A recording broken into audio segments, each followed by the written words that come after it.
उनकी हम पे कृपा नहीं है। ठाकुर जी स्वयं कहते हैं मेरी सबसे पहली और सबसे प्रमुख कृपा क्या है कि मैंने तुम्हें मानव बनाया। एक बात बहुत ध्यान से सुनिएगा, हम मानव बने हैं इसका मतलब ठाकुर जी ने अवसर दिया है कि मुक्त हो लो, ये अवसर है, मुक्त हो जाइए। जैसे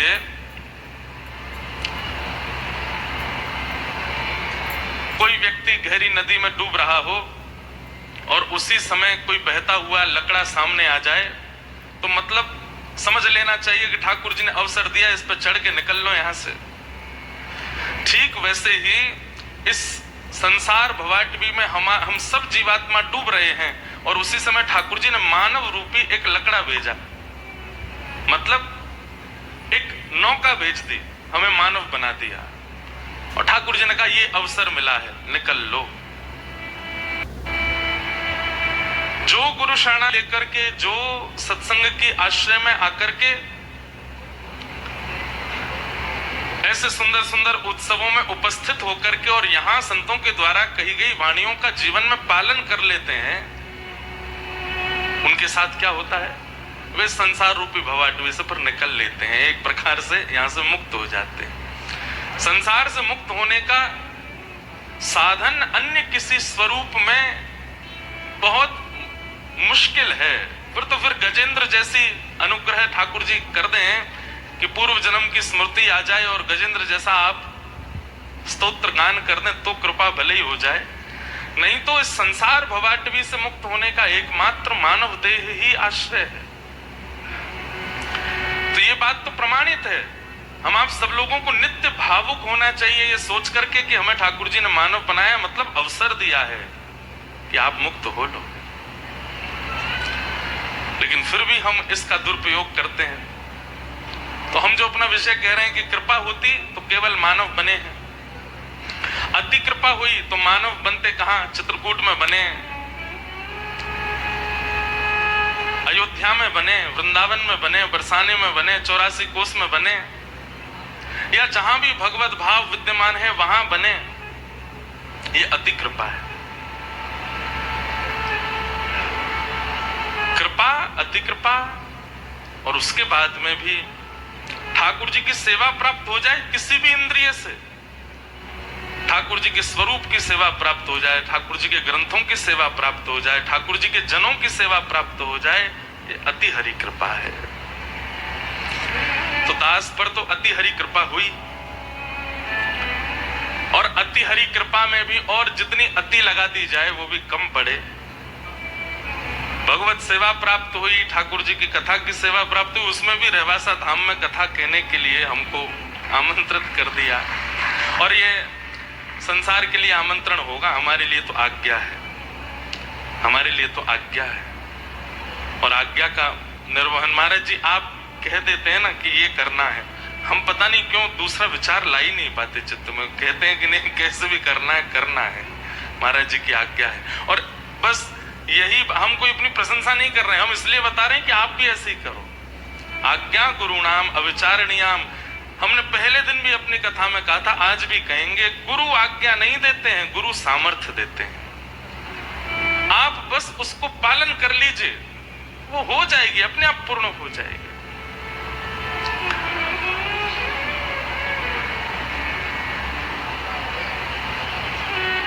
नित्य कुछ ना कुछ भाव मन में आते रहते हैं, और श्री अग्रदेवाचार्य जी के भाव में मन में एक बात आई कि उन्होंने अली स्वरूप में, सहचरी स्वरूप में, श्री चंद्रकला जी के रूप में सिया जी की आराधना की है, श्री भरतलाल जी के रूप में श्री राघव जी की आराधना की है, दोनों युगल की आराधना की, और वो आराधना करके स्वयं इतने आनंदित हो गए कि उनको कृपा करने का भाव बना कि भाई इन जनों पर भी कृपा करें। तो श्री गुरु रूप में, श्री अग्रदेवाचार्य जी के रूप में आकर के हम सबके चित्त में भी उन युगल को विराजमान करने का भाव रखा। नाभा गोस्वामी जी के द्वारा भक्तमाल प्रकट करा करके कितने जीवों का उद्धार कराया है।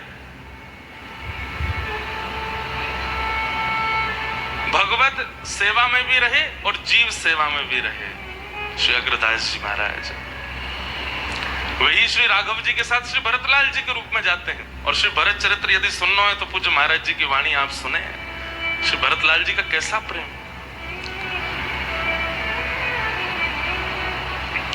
ऐसे श्री अग्रदास जी महाराज के चरणों में 7 दिन कुछ कहने का हमको अवसर मिला, ये हमारे लिए परम सौभाग्य की बात है।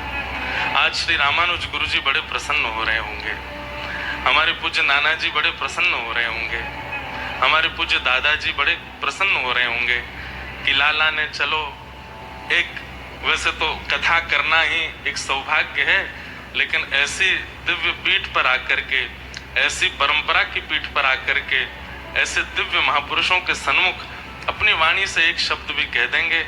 अरे महाराज, श्री ध्रुव जी महाराज के सामने जब ठाकुर जी प्रकट हो गए तो ध्रुव जी बोलना नहीं जानते हैं, बोल नहीं पा रहे हैं। ठाकुर जी कह रहे हैं ध्रुव कुछ कहो, तो ध्रुव जी महाराज कह रहे हैं कि भगवान मैं कैसे बोलूं, आप तो ब्रह्मा आदि देवताओं की सुंदर लच्छेदार वाणी सुनते हैं, उन सबके सामने ये अबोध बालक क्या बोलेगा। ठाकुर जी मंद मुस्काते हैं और पस्पर्श बालम कृपया कपोलो, अपने शंख का जैसे स्पर्श कराते हैं, श्री ध्रुव जी महाराज तुरंत बोलने लग जाते हैं। वास्तव में तो पूज्य महाराज जी ही अपनी कृपा दृष्टि से और श्री अग्रदेवाचार्य जी महाराज जी की दृष्टि में विराजमान होकर के दास से थोड़ा बहुत कुछ सेवा यहाँ करवा लिए हैं। आज उसका विश्राम यहाँ हो रहा है और हमने तो पहले ही महाराज जी से कह दी है, जबरदस्ती कह दी है कि मास कथा करने हम आएंगे एक बार मास पर्यंत, क्योंकि अभी तो अगर सही तरीके से देखा जाए तो प्रथम स्कंद पे ही कथा चल रही है। वो तो जन्माष्टमी आई तो हम जल्दी कृष्ण जन्म पर पहुंच गए, वहीं अभी भाव चल रहे हैं। श्री भीष्म पितामह जी की स्तुति पर ही अभी तो कथा वहां है। लेकिन महाराज जी कोई कार्य अगर अधूरा छोड़ जाएंगे तो फिर पूरा करने के लिए बुलाते रहेंगे बार बार। श्री राघव जी, श्री राम जानकी नाथ जी बुलाते रहेंगे। आज विश्राम दिवस है कथा का। कल हम लोग बड़े प्रेम और भाव से ठाकुर जी की मधुर लीलाओं का श्रवण कर रहे थे। कैसी लीला श्री ठाकुर जी वृंदावन में कर रहे हैं। लीला का कारण चित्त का आकर्षण। कई बार जीव ज्ञान मार्ग से भक्ति को नहीं चुनता, कई बार वैराग्य मार्ग से भी नहीं चुन पाता, पर कई बार ठाकुर जी की ऐसी प्रेम लीला होती है कि उन लीलाओं को श्रवण करके जीव का हृदय परिवर्तित हो जाता है। इसलिए ठाकुर जी कलियुगी जीवों पर कृपा करने के लिए अत्यंत सहज लीला कर रहे हैं, अत्यंत सरल लीला कर रहे हैं। अब कितनी लीलाएं तो हम मंच से बताते हैं, कितनी लीलाएं गौड़ रखते हैं और कई गौड़ लीलाओं को भी थोड़ा थोड़ा प्रस्तुत कर देते हैं। नहीं तो ठाकुर जी ने ऐसी ऐसी लीला करी है कि सुनकर के हमारी बुद्धि में भी इंद्र और ब्रह्मा की तरह भावना आ सकती है, वास्तव में भगवान ही है ये ऐसी लीला कर रहे हैं। कौन पावे आँखों पार, प्रेम नदिया की सदा उल्टी बहे धार। कौन पावे आँखों पार, प्रेम नदिया की, हमारे ब्रज में गाँव में प्रेम को प्रमुख वही वृंदावन धाम। प्रेम को प्रमुख वही वृंदावन धाम। प्रेम हित पायो श्याम रसिया ने नाम। प्रेम हित पायो श्याम रसिया। और अंतिम बात तो बड़ी मजे की है, या जाने कहाँ गवार, जाने कहाँ। पढ़े लिखे इनके समझ में आवे वाली बात ना, और पढ़े लिखे इनको हमारे यहाँ गंवारी के बुरो मत मानियो। पढ़े लिखे मतलब केवल अपने जीवन यापन उदर भरण और केवल संसारी व्यसनों की पूर्ति के लिए जो पढ़ लिख गए उनको गंवार कहते हैं हमारे यहाँ। लेकिन सब कुछ प्राप्त करने के बाद भी केवल जीवन धन श्याम सुंदरी हैं, उन्हीं के लिए जी रहे हैं। ऐसे लोग ही इस प्रेम भाव को समझ सकते हैं, ऐसी लीलाओं को समझ सकते हैं। जाने कहाँ गवार, जाने कहाँ गवार। प्रेम नदिया की सदा उल्टी बहे धार। ओ प्रेम नदिया की सदा। ठाकुर जी कर रहे हैं। एक दिन मैया की गोद में गए और गोद में जाके बैठ के बोले, मैया यूं बताए दे तो को दूध प्यारो है कि पूत प्यारो है। मैया बोली, लाला तू ऐसी बात काहे को करो करे।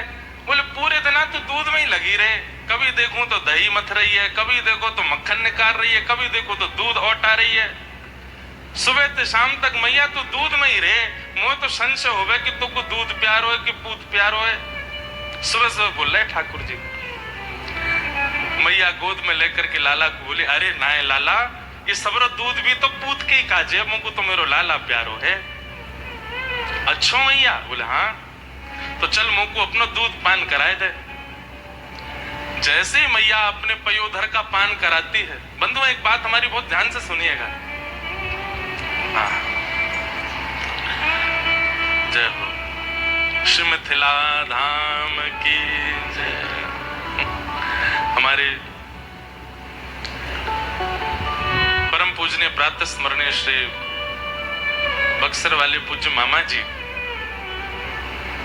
ऐसे पूज्य मामा जी के ही स्वरूप में जिनका दर्शन हम करते हैं और जिनके भाव से, जिनके कारण पूज्य मामा जी के आज भी बक्सर में अनुभव होते हैं, ऐसे पूज्य महाराज जी हमारे सन्मुख विराजमान हुए हैं। सब श्रोताओं की ओर से, रेवासा वासिन की ओर से महाराज जी को बारंबार प्रणाम। यह भी हमारा सौभाग्य था कि महाराज जी ने आज्ञा करके बक्सर भी सेवा करवाई और आज फिर से महाराज जी ने आज्ञा कर दी है कि बक्सर में आपको सेवा करनी है, तो फिर से बक्सर में सेवा के लिए जाएंगे। इतने आनंद से वहां पर श्री सीताराम जी का उत्सव होता है, विवाह उत्सव होता है, देख करके आनंदित हो जाते हैं। हमारी स्थिति परीक्षित जी जैसी है। हमने ठाकुर जी को देखा नहीं, परीक्षित जी ने जैसे नहीं देखा, सुखदेव जी से बस अनुभव करते हैं। ऐसे ही हम भी मामा जी के, पूज्य गुरुदेव भगवान का अनुभव आचार्य चरणों से ही करते हैं। हमें तो महाराज जी मिथिला और पूज्य मामा जी की वाणी गाने का बहुत मन होता है, पर हमारी वाणी में इतने अच्छे से बैठ नहीं पाती, पर इस बार बक्सर में जरूर गाएंगे। इतना सुंदर वो भाव है कि महाराज जी को जब राम जी वाटिका में जाते हैं तो प्रश्वेत के बिंदु आ रहे हैं और उस समय जो लीला वहां दर्शन करने का अवसर मिला इस बार, और पूरा याद नहीं, याद है ही नहीं हमको। उसमें एक शब्द ही था बस कि गुल गुलैया ऐसे करके कुछ शब्द था। क्या क्या है? काई छूटे रे राम पसीना। हाँ, उसमें एक वो गुलगुलैया शब्द कुछ था। हाँ, हाथन के लिए कोई उपमा है। हाँ, ऐसे ही।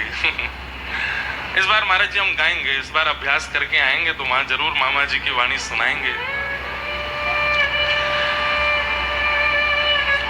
तो यशोदा मैया कह रही हैं, लाला ये सबरो दूध मेरे लाला के काजे ही तो है, पूत के काजे ही तो है। अच्छो मैया? बोले हाँ। तो चल मुंह को अपना दूध पिवाए दे। ठाकुर जी दूध पान करने लगे। अब ठाकुर जी जब जन्मे हैं, ठाकुर जी जब प्रकटे हैं ब्रज में, तो जड़ चेतन सब ठाकुर जी की सेवा में जाना चाहते हैं, सब सेवा में प्रस्तुत होना चाहते हैं। जैसे ही मैया को दुग्ध पान करने लगे, इतने में ही सामने चूल्हा पे औट रहे दूध, वाने विचार कियो कि आज ठाकुर जी मेरो सेवन नहीं करेंगे, आज ठाकुर जी मोए नहीं पान करेंगे।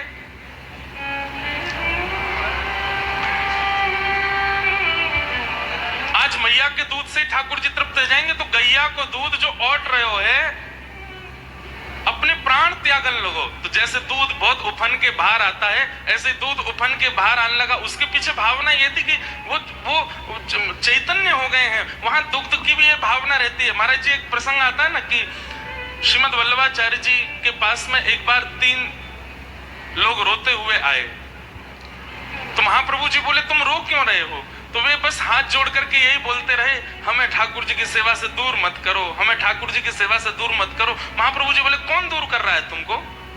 तुम ऐसे रो क्यों रहे हो? बस वे यही कहते रहे, हमें ठाकुर जी की सेवा से दूर मत करो, रोते रहे। महाप्रभु जी बोले ये सामान्य जीव नहीं है, कोई और है। और जब उन्होंने अपने भाव से उनको देखा तो पता लगा कि श्रीनाथ जी की रसोई में जब रसोई सिद्ध की जा रही थी, उस समय चावल का माण अलग करते समय 3 चावल के दाने नाली में बह गए। तो वे ही तीनों दाने ठाकुर जी के सेवा से वियोग के कारण मानव रूप धारण करके आए और महाप्रभु जी से बोले, हमें ठाकुर जी की सेवा से दूर मत करो। सोचिए, आप केला लेकर के गए हैं, वो जानकीनाथ मंदिर से जब तक बाहर है तब तक केला है, भीतर जैसे ही आप प्रविष्ट करते हैं तभी कोई दिव्य चेतना उसमें विराजमान हो जाती है कि हम कैसे भी जानकीनाथ जी के सामने पहुंच जाएं, उनकी दृष्टि पड़ जाए और हमारा भी उद्धार हो जाए। हमारा केला होना सफल हो जाएगा आज अगर हम ठाकुर जी के सन्मुख पहुंच गए तो। हमारा दाल होना सफल हो जाएगा, हमारा अन्न होना सफल हो जाएगा अगर हम ठाकुर जी के सन्मुख आ गए तो। अरे कहां तक कहें, ये पृथ्वी भी अन्न जल और जो कुछ भी वस्तु प्रकट करती है आपके मेरे सेवन के लिए नहीं, ये प्रकट तो ठाकुर जी के भोग के लिए ही करती है। जब ठाकुर जी उसको भोग बना देते हैं उसके बाद हमारा अधिकार होता है उसको सेवन करने का। व्यक्ति जब बिना ठाकुर जी को निवेदित किए कोई वस्तु सेवन करता है तो पृथ्वी को बहुत कष्ट होता है। मैंने तेरे उधर के काजे नहीं प्रकट कियो, ये तो मैंने यूं सोची तेरे घर में ठाकुर जी उनको भोग लगाएगो, लेकिन आप स्वयं पा रहे हो, उसका फिर सूक्ष्म पाप लगता है। इसलिए हर वस्तु ठाकुर जी की सेवा में उपस्थित होना चाहती है। नंद भवन में जो दूध ऑर्डर रहे हो है, वाको भी यही भाव रहे, मैं कितनी भी तेज अग्नि है जाए दूध जले ना है नंद भवन में, काई को वाक्य भी मन में भाव रहे कि मैं इतना ही ऑटूं कि श्री लाल जी को सेवन करने में सुख मिले। लेकिन आज ठाकुर जी ने जब मैया को दूध पी लियो तो दूध बोलो अब मैं कोई और के मुख में नहीं जाऊंगा। निकर करके जैसे ही अपने प्राण त्यागन लगो, इतने में मैया ने देखी, अरे ये तो दूध निकर के सबरो बाहर जल रहे है, दूध पी रहे हैं ठाकुर जी गोद में। तो मैया ने दूध उबल तो भयो जैसे देखे तो ठाकुर जी उठा के नेक किनारे धर दी, लाला नेक रुक अब ही आऊं। ठाकुर जी बोले कहां गई मैया, देखी तो दूध संभालवे गई है। ठाकुर जी खड़े होके बोले अब ही मैंने पूछी कि दूध प्यारो की पूत को गोद में लेके दूध के पास चली गई है। मैया रुक जा, जे दूध तो बहुत ज्यादा प्यारो में या दूध ही देखूंगा आज। और श्री ठाकुर जी बाहर ते गए, इतना एक छोटा सा एक पत्थर जैसा लेके आए और जो मैया मटकी बिलो रही वही में दे मारो। बोले सबको दूर कर दूंगा जो मोह मेरी मैया ते दूर करे। इसके पीछे भावना क्या है? आपके घर के ठाकुर जी आपके लिए आए हैं, लेकिन आप केवल उनको अपनी मनोकामना पूर्ति के लिए पूछते हैं और जैसे ही कोई कार्य आता है, जैसे कोई और विशिष्ट दिखता है उसकी ओर अग्रसित हो जाते हैं तो ठाकुर जी को बहुत पीड़ा होती है। बोले अच्छा मैं सब कछु छोड़ छाड़ के तेरे काजे आए और तू फिर भी दूसरे इनको प्रमुखता दे रहा है।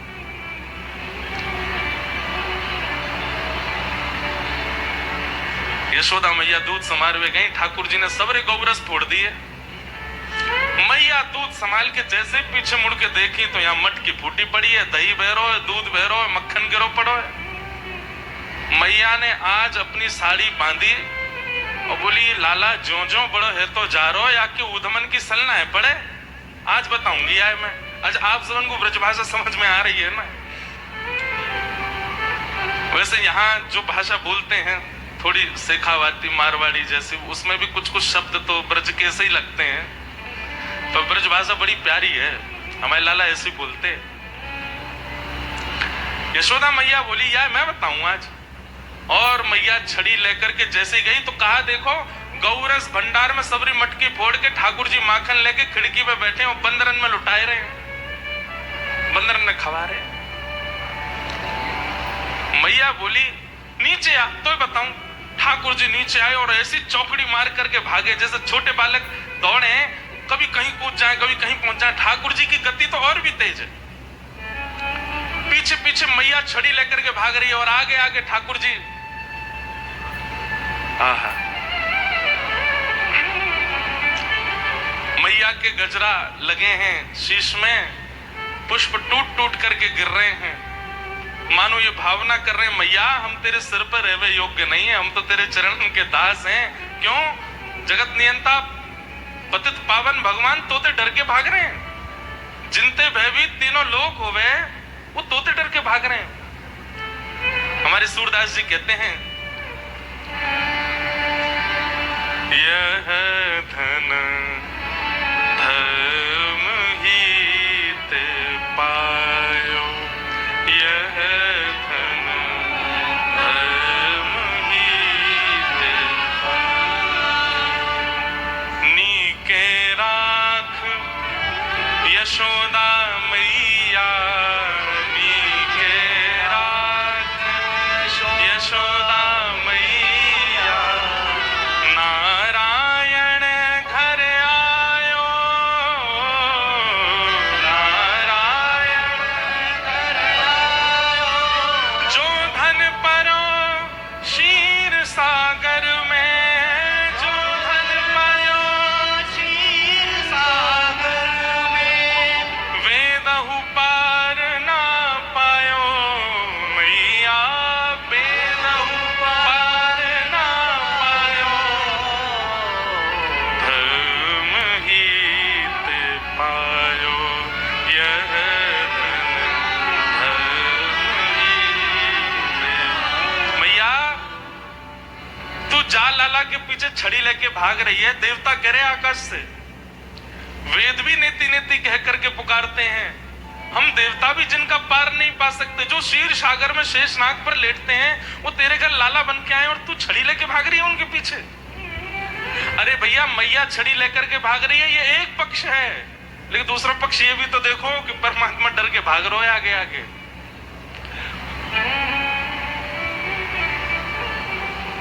ये ब्रजवासी की सामर्थ है, लाला आज भी डर जाए कभी कभी ब्रजवासी थे, कोई और मत डराइयो कभी, लेकिन ब्रजवासी कभी कछु कह दे ना महाराज जी, कई लोग जामे बिहारी जी दर्शन करवे और बहुत भीड़ होवे, कहीं तो कोहनी पड़ रही है, कहीं तो घूसा पड़ रहे हैं, कहीं तो धक्का पड़ रहे हैं, तो पहले तो ब्रजवासी आगे पीछे वाले ने गाली दे, अरे भारते आए गए, इतनी भीड़ जमाए कर दी है पूरे वृंदावन में, तिल रखने की जगह नहीं बची है, और जन कहां से आए गए, और जैसे बिहारी जी के सामने पहुंचेंगे ना, वाह शाबाश है बंसी वारे, हम बे ऊपर बैठो है चांदी के सिंहासन पे, और यहाँ ब्रजवासी की जगत कर रखी है, लेके आए 101 रुपया चढ़ावे को, 100 वापस दल लेंगे, बोले एक ही तुम, बोले बैठो रे राजी, बैठो रे ऐसे ही, और वो भी कहीं गुल्लक मिला चढ़ा दे, यही फेंक दे, ये ब्रजवासी है भैया।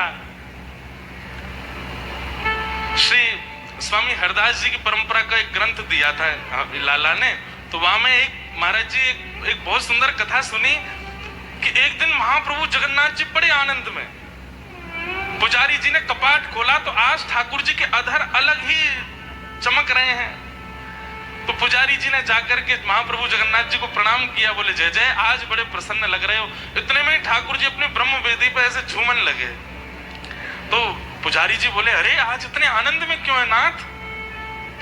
ठाकुर जी बोले अभी अभी ब्रजमंडल ते कछु ब्रजवासिन की टोरी जगन्नाथपुरी दर्शन के काज निकसी है, तो मैं बड़ो आनंद में आ गया हूँ, अब मुझको यूं लग रही है वो कब आएंगे, कब मेरे सन्मुख आएंगे, मैं उनको कब देखूं।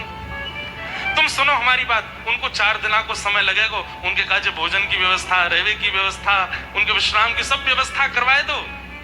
महाप्रभु जगन्नाथ जी प्रसन्न होते हैं जब कोई ब्रजवासी आता है तो।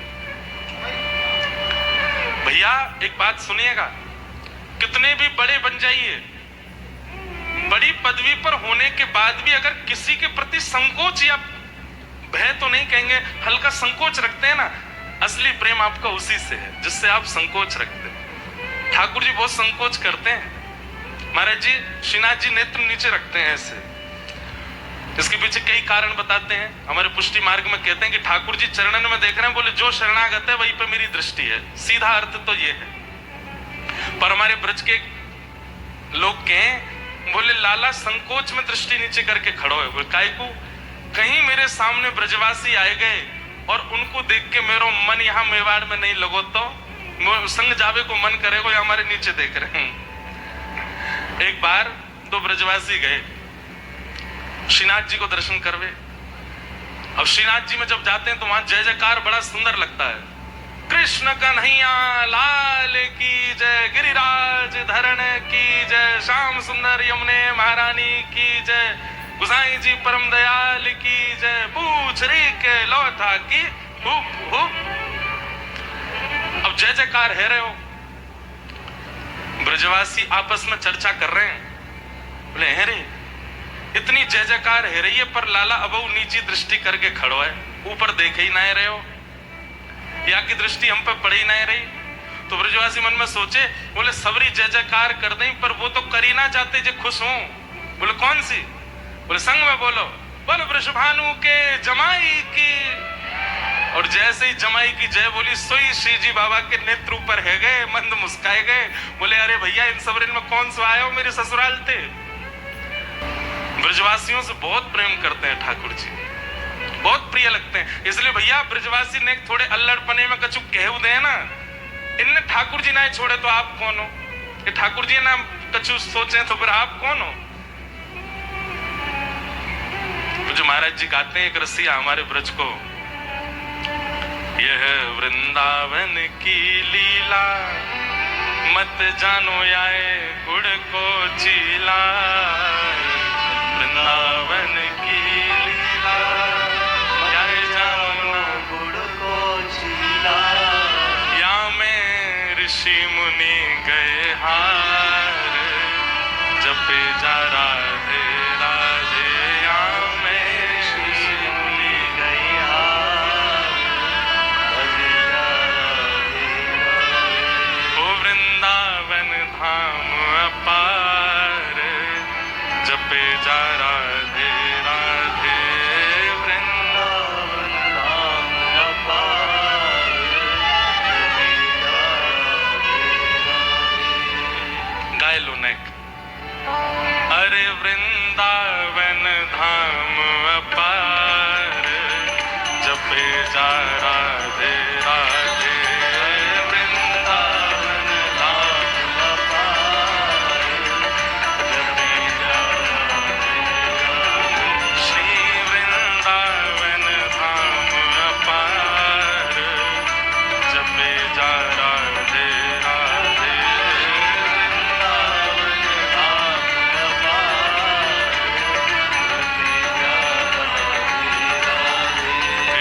राधे। जपे जा राधे राधे, हरटे जा राधे राधे।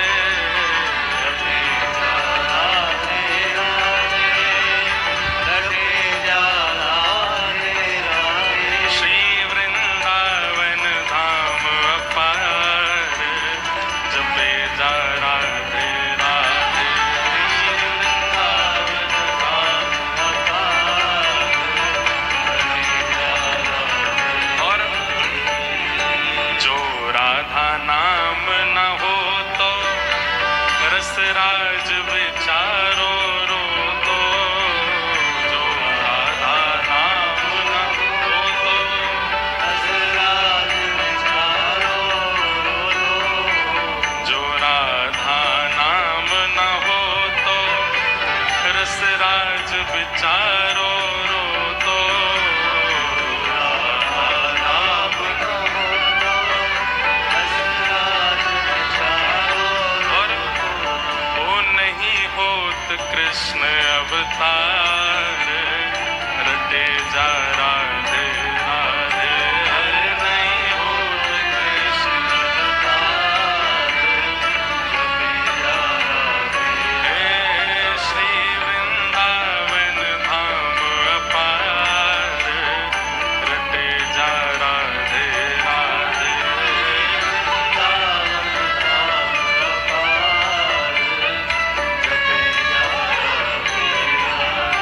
ओ जो राधा राधा गावे, वो प्रेम पदार्थ पावे।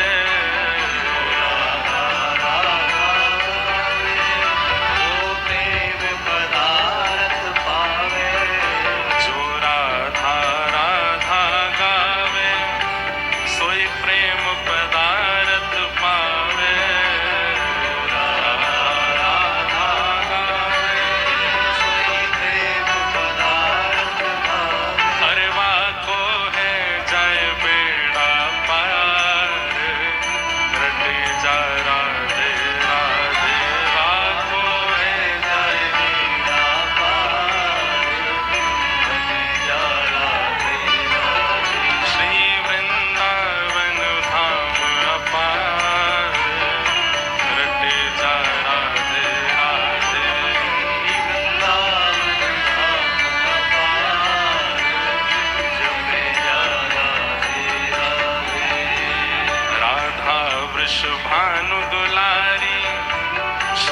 कृष्ण चंद्र की प्यारी श्री राधा दुलारी श्री कृष्ण चंद्र की प्यारी ओ राधा वृषभानु दुलारी श्री कृष्ण चंद्र की प्यारी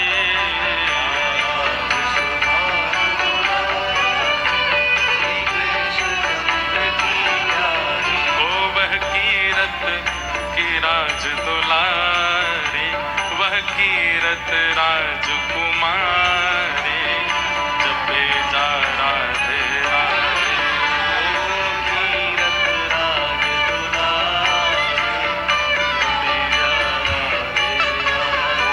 श्री वृंदावन धाम अपार रटे जा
रचायो श्री अली माधुरी गायो जन में रास रचायो श्री अली माधुरी गायो कुंजन में रास रचायो श्री अली माधुरी गायो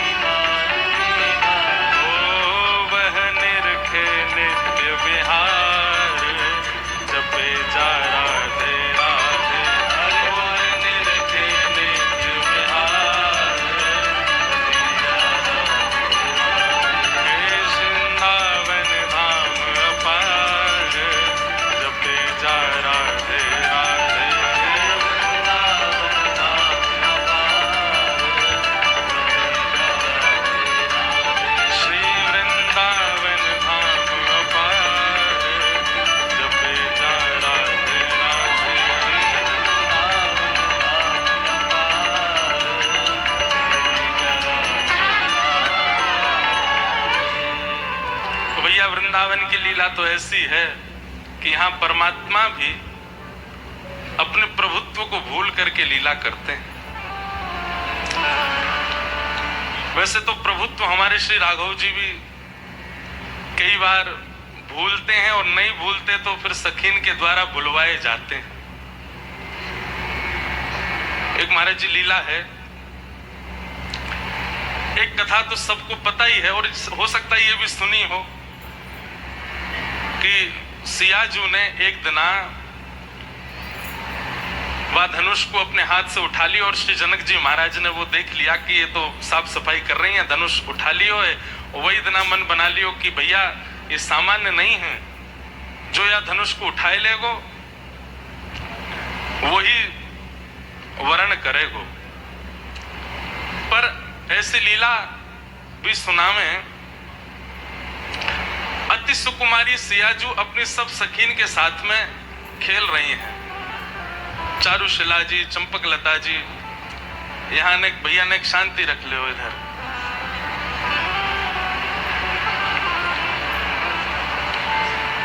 सिया जी सब अपनी सखीन के साथ में खेल रही हैं।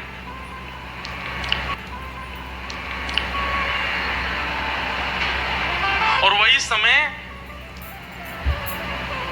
चंद्रकला जी, चारुशला जी, लक्ष्मणा जी, सुभगा जी सब सिया जी के पीछे भाग रही हैं, छुआ छाई जो जामे स्पर्श करें ऐसा कोई खेल खेल रही हैं।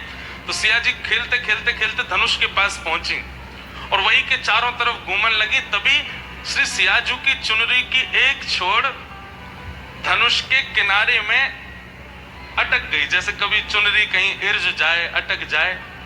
और जैसे ही चुनरी अटकी है इतने में ही धनुष अपने स्थान से हिल करके नीचे गिरा और सियाजी दौड़ रही है और वही में वो धनुष इरज करके पीछे पीछे बस चलती जा रही है सियाजी, और पीछे धनुष भी है, उनको पता ही नहीं चल रही है।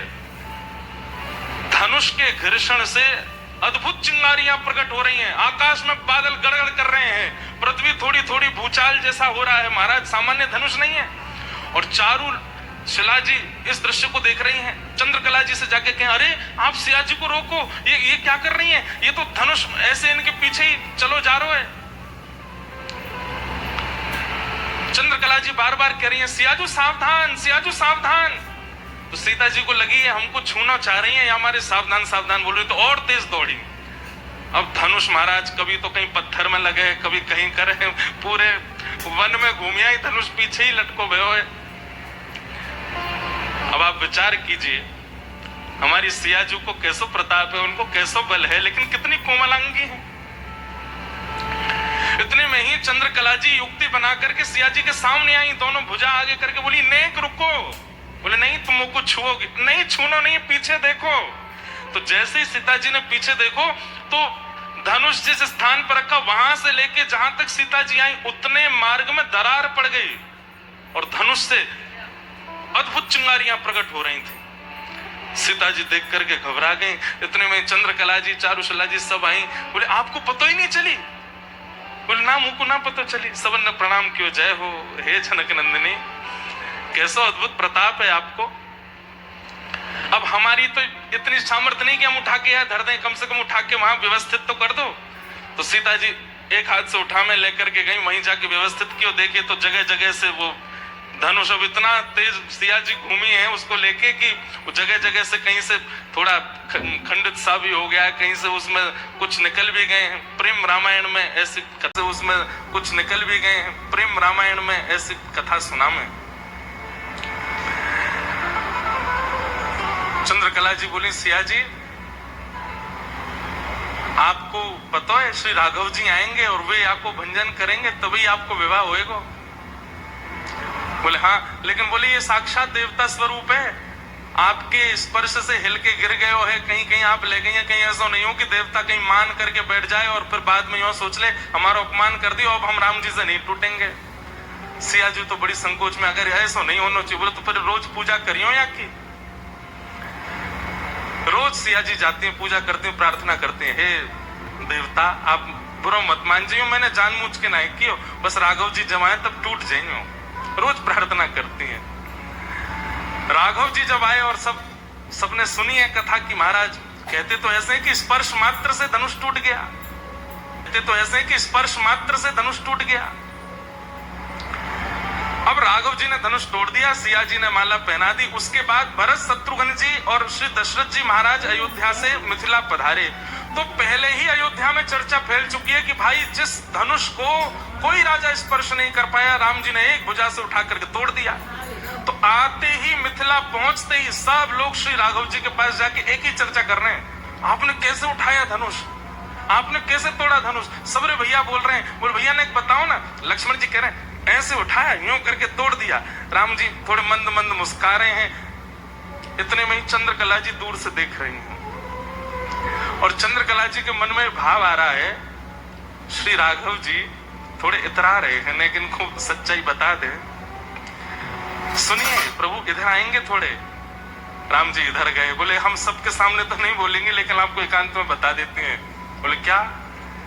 बोले धनुष तो बाल्यकाल में श्री जी के ही लीला से ही जीर्ण शीर्ण हो गया था, वो तो आपकी थोड़ी लाज रखी जाए, थोड़ा आपका स्पर्श होके टूट टाट जाए तो ब्याह संपन्न हो जाए, इसलिए वो व्यवस्थित करके धर दिया था। बाकी तो वो तो पहले ही उसकी जितना बल था, जितनी योजना थी, जितनी सामर्थ्य थी, वो तो श्री जी पहले ही उसको नष्ट कर चुकी हैं। और पूरी लीला बता करके राम जी के चित्त में जो तनिक एक भाव जैसा आ गया कि हमने तोड़ दिया, चंद्रकला जी ने सब समाप्त किया। बल्कि इसके बाद राघव जी की दृष्टि में सियाजू के प्रति और प्रेम हो गया। वो जितनी कोमल हैं, वो जितनी सरल हैं, वो जितनी सहज हैं, पर भीतर उतनी ही योग्यताओं से परिपूर्ण है। और उसका परिणाम ये हुआ कि जब दीपावली का अवसर आया,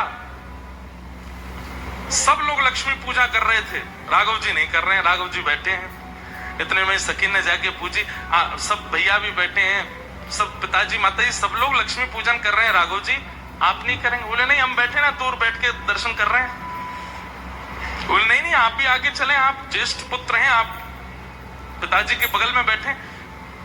तो ठाकुर जी सकीन से विनोद भाव में कहें, हम तो अपनी महालक्ष्मी का पूजन करेंगे, ये सब करके चले जाएं, वाके बाद महालक्ष्मी को पूजन करेंगे। बोले महालक्ष्मी कौन? बोले जिनके बारे में आप बता रही थी, जिनकी चुनरी के एक भाग से धनुष इर्ज करके पूरे नगर में भ्रमण कर आई, वो तो हमारी महालक्ष्मी तो वही है ना, उन्हीं की कृपा से हमने धनुष तोड़ा है, तो हम तो उन्हीं की पूजा करेंगे, सीता जी। और श्री राघव जी चंद्रकला सखी से कहते हैं, आप व्यवस्था करो। क्या? बोले सहस्त्र पुष्प हमको अर्चन में करने हैं, आप सहस्त्र पुष्पों की व्यवस्था करो, और कहीं बाहर से मत मंगवाना, नहीं तो लोग बाग पूछेंगे कहाँ जा रहे हैं, 1000 पुष्प, तो सबको पता चलेगी तो कहीं सब लोग विनोद ना करने लगे, इसलिए आप किसी को बताना नहीं, और 1000 पुष्प हमारे कक्ष में भिजवा दो, हम महालक्ष्मी श्री जानकी जी हमारी महालक्ष्मी है, ग्रह लक्ष्मी, उनकी पूजा करेंगे। चंद्रकला जी ने सारी व्यवस्था कर दी। और व्यवस्था के बाद राम जी से बोली, बोले पूजा के लिए पंडित जी तो चाहिए, वो कहां से बुलाएं? बोले कि बाहर के पंडित जी मत बुलाना, नहीं तो विनोद करेंगे। राम जी बड़े संकोची हैं। चंद्रकला जी से बोले, आप ही हमारी ब्राह्मणी बन जाओ, आज तो आप ही करवा दो। तो पांडित्य पूरा श्री चंद्रकला जी कर रही हैं, सब व्यवस्थित कर रही हैं, सारे नैवेद्य लगा रही हैं, पुष्प अक्षत चंदन आदि जो भी सेवा में प्रस्तुत होने, आसन तैयार किया है, पूरे कक्ष को सजाया है। और श्री राघव जी अपने हाथ से ही सारे पुष्प आदि सब सजा रहे हैं, दिए जला रहे हैं। सीता जी सब कार्यों से निवृत्त होकर जैसे ही कक्ष में आई, कक्ष में आकर के देखा तो यहाँ तो अद्भुत था। और श्री राघव जी हाथ जोड़ करके बैठे, बोले विराजिए। सिया जी आकर बोले, ये सब क्या कर रहे हैं? बोले कि आज दीपोत्सव है, आज सब अपने घर में लक्ष्मी पूजन करते हैं, हम अपनी गृह लक्ष्मी की पूजा करेंगे, आप विराजो। सीता जी तो बड़ी व्याकुल हो गई, बोले आप ऐसे कैसे कर सकते हैं, हम नित्य आपको प्रणाम करते हैं, आप हमें करेंगे, हमें उचित नहीं लगता। बोले देखिए, आप पतिव्रता नारी हैं, तो पति की इच्छा की पूर्ति करना भी एक पत्नी का कर्तव्य होता है। हमारी इच्छा है कि आप विराजो। और श्री सिया जी बड़े संकोच में हैं, लेकिन चंद्रकला जी और सब सखियां बहुत सहज कर देते हैं। और तब श्री जानकी जी आसन पर विराजमान होते हैं और श्री राघव जी श्री जानकी जी का पूजन करते हैं, पूजन करके अर्चन करते हैं, सहस्त्रार्चन करते हैं। योग्यताएं तो सब में होती हैं, पर हम संसारी जीव अपनी योग्यताओं को बहुत जल्दी प्रकट कर देते हैं, प्रस्तुत कर देते हैं। और प्रेमी व्यक्ति कैसा होता है, वो अत्यंत योग्य होते हुए भी अपने गुण को छुपा के रखता है, उसको अतिशीघ्र प्रस्तुत नहीं करता।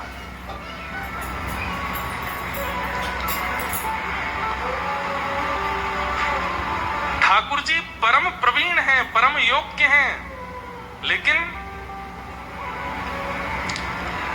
यशोदा मैया के सामने प्रेमी बन गए तो ठाकुर जी दौड़ रहे हैं आगे, यशोदा मैया पीछे दौड़ रही है। तारी के रुक तो बताऊंगी मैं। थोड़ी देर बाद जब मैया हांफन लगी, थक गई, एक वृक्ष के पीछे जाके मैया जैसे ही रुक गई, वहां थक करके जोर जोर से हांफन लगी, तो दूर एक वृक्ष के पीछे जाके ठाकुर जी देख रहे हैं मैया को, और वहीं से कह रहे हैं, मैया कहां भयो? मतलब ठाकुर जी को भय भी लग रहा है और चिंता भी हो रही है मैया की। मैया तू को कहां भयो, तू काहे को रुक गई? मैया बोली, लाला मैं बहुत हार गई हूं, दौड़ दौड़ के मेरी सांस उखड़ गई है और मुंह पे तो अब चलो ही नहीं जा रहा। अच्छो मैया, तेरी हार कैसे दूर होएगी? बोले, अगर मेरो लाला दौड़ के आवेगो, मेरे कंठ पे लग जाएगा तो मेरी हार दूर रह जाएगी। ठाकुर जी एक बार को तो चल पड़े। अब सोचो कितने सहज हैं ठाकुर जी। थोड़ी एक बार को चल दिए मैया के पास और फिर रुक करके बोले ना मैया मैं ना आऊंगा तेरे पास। बोले क्यों? बोले तेरे हाथ में जो छड़ी है ना, या तो मुझको डर लगे या के कारण मैं तेरे पास ना आऊंगा, पहले या को फेंक दबाऊंगा। यशोदा मैया इस समय एक जीवात्मा का प्रतिनिधित्व कर रही हैं और ठाकुर जी तो परमात्मा है ही, लेकिन यशोदा जी के हाथ में जो छड़ी लगी है, ये छड़ी क्या है? चाहे इसे अभिमान कहो, चाहे इसे काम कहो, चाहे इसे क्रोध कहो, चाहे इसे लोभ कहो, ये जितने भी अवगुण संसार में हम आप सबके चित्त में प्रकट होते हैं, ये सब वही छड़ी हैं जिन छड़ी से ठाकुर जी दूर भागते हैं। ठाकुर जी आना तो चाहते हैं, लेकिन थोड़े समीप आते आते फिर रुक जाते हैं और फिर हमारे अंतस्थ में इस छड़ी को जब देखते हैं कि इसके चित्त में अभिमान है, क्रोध है, लोभ है, ईर्ष्या है, द्वेष है, अभिनिवेश है, ठाकुर जी फिर रुक जाते हैं। और तब ठाकुर जी कथाओं के माध्यम से, आचार्यों की वाणी से आपको संकेत दिलवाते हैं कि मुझको ये छड़ी प्रिय नहीं है, पहले इसको छोड़ो। और जैसे ही आचार्यों की वाणी सुनकर के आप अपने उस अवगुण का त्याग करते हैं, तो आपको नहीं जाना पड़ता, ठाकुर जी दौड़ के आते हैं। जैसे ही मैया ने छड़ी दूर फेंकी, ठाकुर जी दौड़ करके गए और मैया के अंक से जाए करके लिपट गए। क्या ठाकुर जी को नहीं पता कि मैया गुस्सा में मुझे पकड़ लेगी? ठाकुर जी जानते हैं, लेकिन ठाकुर जी संकेत दे रहे हैं, एक बार अपने अवगुण का त्याग कर दो, हम आएंगे दौड़ के। ठाकुर जी दौड़ करके गए, मैया के अंक से लग गए। थोड़ी देर तो मैया ने अंक में रखे, लेकिन थोड़ी देर बाद मैया बोली लाला उद्मी है गो तो को आज मैं दंड दूंगी। और मैया लाला को पकड़ करके ले गई और एक उखल से बांध दियो। बंद भी नहीं पा रहे हैं ठाकुर जी, बार बार रस्सी छोटी पड़ रही है, लेकिन स्वयं ही कृपा करके मैया के मुखमंडल को देख करके ठाकुर जी के मन में भाव आयो, मैया इतना श्रम कर रही है, मैं बंद जाऊं। और ठाकुर जी बंद गए। आज तो को ना दूध मिलेगा, ना रोटी मिलेगी, ना मक्खन मिलेगा, खड़ो रही यहीं पे धूप में। ऐसा कहकर के मैया तो चली गई। ठाकुर जी सोचा अब मैं कहा करूं। ठाकुर जी बंधन में नहीं आ सकते, पर एक के बंधन में आ सकते हैं, अहम भक्त पराधीन। ठाकुर जी केवल एक के ही बंधन में आ सकते हैं और वो भक्तन के, और किसी के नहीं। और भक्त भी कैसे? जिनके चित्त में प्रेम लक्षण हो, उसके बंधन में ठाकुर जी बंध जाते हैं।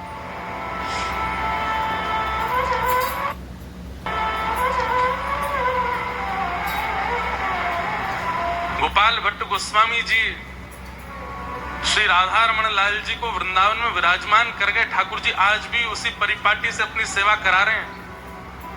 क्यों? आज भी स्मरण करते हैं श्री गोपाल भट्ट गोस्वामी का और उसी भाव से ही सेवा कराते हैं। श्री गोविंद देव जी आज भी रूप गोस्वामी के भाव से अपनी सेवा कराते हैं। सब संत, सब भक्त अपनी भावना से ठाकुर जी की सेवा करते हैं और ठाकुर जी उस भाव से स्वीकार करते हैं।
बिहारी लाल की।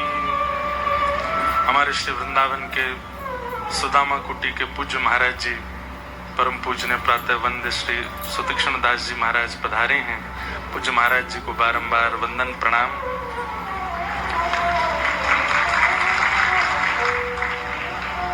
क्या निवेदन कर रहे थे हम? हाँ, ठाकुर जी बंद गए। थोड़े थोड़े खिसक के आगे निकले तो दो वृक्ष खड़े थे। जैसे ही दोनों का स्पर्श किया टूट करके गिर पड़े और उनमें से कुबेर के पुत्र नलकुवर और मणिग्रीव प्रकट हुए। दोनों ने भगवान की स्तुति गाई। वाणी गुणानुकथने श्रवणौ कथायाम हस्तौ च कर्म सुमनस्तव पादयोर्नः स्मृत्यां शिरस्तव निवास जगत् प्रणामे दृष्टि सतां दर्शनेस्तु भवत्तनूनाम्। ठाकुर जी की स्तुति गाई और स्तुति गा करके कहा, हे नाथ, हम पर कृपा करें कि हम सर्वांगीण इंद्रियों से आपका भजन किया करें। और उसमें एक भाव कहा, दृष्टि सताम दर्शनेस्तु भवत्तनूनाम्। ठाकुर जी के तनु कौन है? ठाकुर जी के बालक कौन है? ठाकुर जी के संतान कौन है? ये सब आचार्य चरण, ये सब संत चरण, ये सब महत्पुरुष, ये सब ठाकुर जी के ही तनु हैं। इनके दर्शन की प्रार्थना करते हैं कि हे नाथ, आपका दर्शन संभवतः सुलभ न भी हो पाए तो कम से कम आपके महत्पुरुषों का दर्शन हमको प्राप्त होता रहे, संत जनों का दर्शन हमको प्राप्त होता रहे। भगवान ने दोनों के ऊपर कृपा की, दोनों वहां से प्रस्थान कर गए। तभी जोर की आवाज हुई पेड़ गिरने की। तब नहीं हुई जब गिरे, जब चले गए तब हुई। ब्रजवासी दौड़ करके आए तो देखा ठाकुर जी उखल में बंधे हुए हैं। यशोदा मैया ने आके तुरंत लाला की रस्सी खोली। अरे मेरो लाला, ये कैसे गिर गए इतने बड़े पेड़? तब भी एक ब्रजवासी बालक आके मैया को बोला, मैया मैं बताऊं? बोला हाँ। और तेरे लाला ने स्पर्श किया, जब पेड़ दोनों गिर गए और तब आवाज ना है भाई। और यहाँ में तो दो मुकुट वाले देवता प्रकट भये और वो हमारे लाला के चरणों में दंडवत प्रणाम कर रहे हैं। मैया मैया बोली, तू वही है ना जो कुछ साल पहले मुझको यूं कह रहा हो कि लाला ने पाम लंबो किया और बैलगाड़ी गिर दी? मैं था चोरा बोलो हाँ मैया वो हूं। तो वही बोले, तो भूल गो, मैंने कहा दियो बात है ना, उल्टी सीधी बात न बनावे। नेक सो मेरो लाला इतने बड़े पेड़ ने गिर देखो। अरे मैया मैं सांची कह रहा हूं, मैंने अपनी आंखन से देखो। यशोदा मैया हृदय से लगा ले लाला है और नंद बाबा टिके, अब हम यहाँ ना रहेंगे, अब तो चलो यहाँ थे। तभी नंद बाबा के भैया ने आकर के बताई, एक सुंदर वन है जाको नाम है वृंदावन, वहां चलो। और सब ब्रजवासी के सहित श्री ठाकुर जी अब वृंदावन को प्रस्थान कर रहे हैं। आहा, श्री वृंदावन के लिए वृंदावनम संप्रविश्य सर्वकाल सुखावहम। ठाकुर जी को वृंदावन अति प्रिय लगता है। हर प्रकार से ठाकुर जी को सुख प्रदान करने वाला है श्री वृंदावन। इसलिए ठाकुर जी इतने प्रसन्न हैं जब से नंद यशोदा लेकर के निकले हैं वृंदावन की ओर। क्यों? क्योंकि वृंदावन स्वयं किशोरी जी के हृदय से प्रकट है। वृंदावन की रचना ब्रह्मा ने नहीं की है, वृंदावन की रचना विश्वकर्मा ने नहीं की है। वृंदावन की रचना तो हमारी श्याम सुंदरा श्री किशोरी जी ने की है, लाडली जी ने की है। इसलिए गाते हैं हम, श्यामा हृदय कमल सो प्रगट्यो, श्यामा हृदय कमल सो प्रगट्यो, श्याम हृदय को प्यारो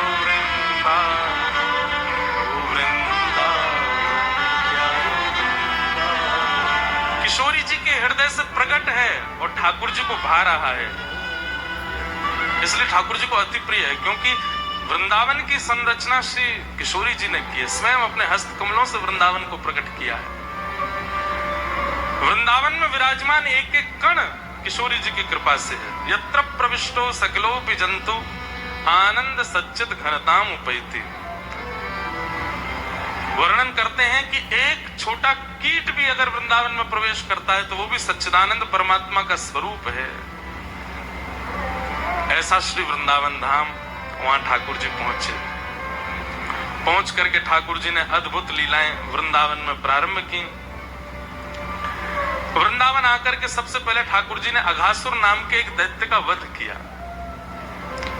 ये अघासुर सर्प के रूप में आया था और इतना विशाल मुख खोल करके मार्ग में पड़ा था कि ब्रजवासी बालकन को लगन लगी, सब सखान को लगी ये तो कोई सुंदर गुफा है, और अपने सब बछड़ा बचियान ने लेकर के वह गुफा के भीतर प्रवेश कर गए।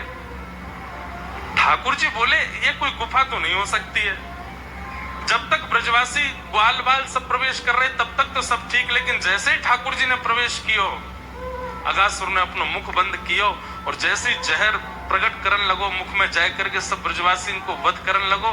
इतने में ठाकुर जी वाके कंठ में पहुंचे और कंठ में जाकर के ठाकुर जी ने अपने दोनों भुजा ऊपर करके इतना अपने शरीर को विशाल किया, बीच से अघासुर फट गया और उसका वध हो गया। सब ब्रजवासी की रक्षा है। लेकिन यहां भाव यह आता है कि सब ब्रजवासी बालकन ने, सब सखान ने ये बात अपने अपने घर में जाके 1 साल बाद कही, और 1 साल बाद जाए करके सब बाल बाल कह रहे मैया तो पता आज कहा गए हो? बोले कहा गए हो? बोले आज लाला ने एक सांप मारो, लाला ने एक सांप मारो। तो बोले 1 साल का समय क्यों लगा? ठाकुर जी सब ग्वाल वालों के बीच में बैठे हैं। वैसे तो कहते हैं कि सब अचेत हो गए थे, लेकिन ठाकुर जी ने अपनी कृपा से पुनः सबको चैतन्य किया और सब ग्वाल बाल बैठे हैं। ठाकुर जी बीच में बैठ गए हैं और बीच में बैठ करके सब ग्वाल बालन से ठाकुर जी कह रहे हैं चलो प्रसाद पामेंगे। कितना सुंदर ठाकुर जी का वन भोज का स्वरूप है। विभ्रद वेणुम जठर पटयो श्रांग वेत्रे चकच्छे वामे पाणौ मृषण कवलम तत्फलम लांगुलीषु तिष्ठन् मध्ये स्वपरशुहिदो हासयन् नर्म विस्मे स्वर्गे लोके मिषति विभुजे यज्ञ भुपाल के। हमारे मन में यह भाव आता है इस श्लोक को, प्रसंग को सोच करके महाराज जी, कि ठाकुर जी को हमेशा हम व्यवस्थित भोग निवेदित करते हैं। कटोरी में दाल, बा में सब्जी, ऐसे करके सब ठाकुर जी के सन्मुख रखते हैं।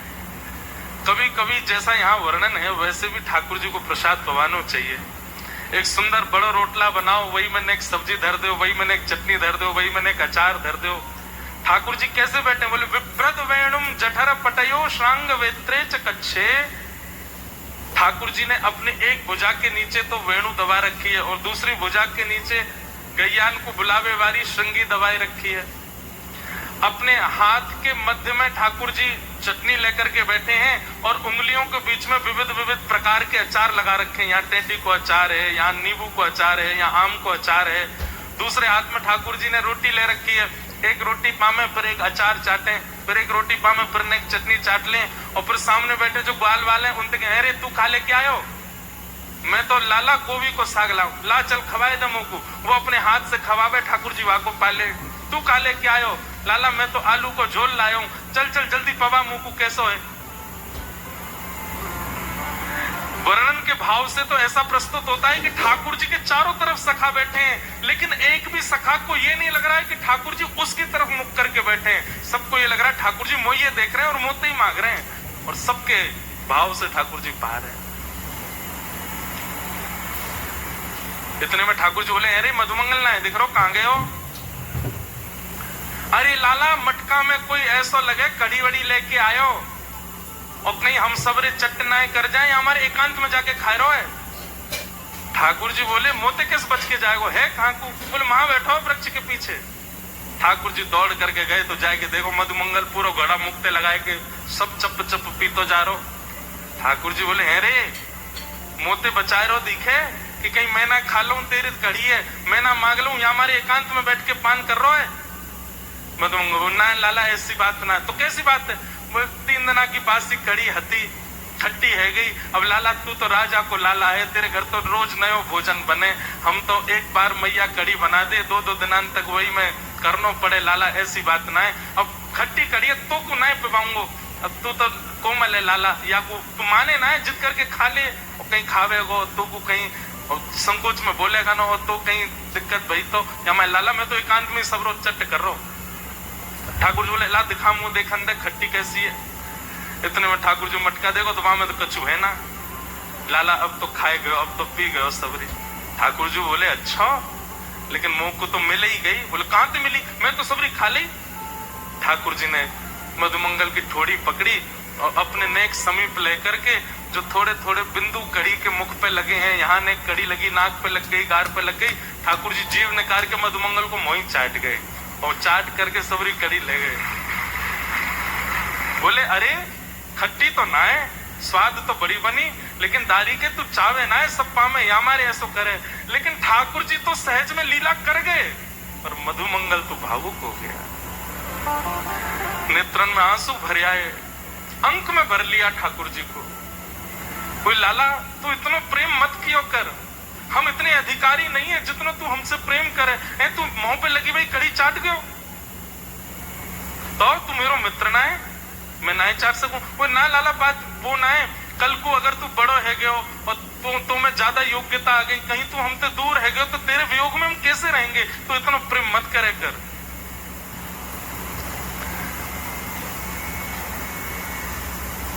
मीठो मदन गोपाल आज दधी, मीठो मदन गोपाल।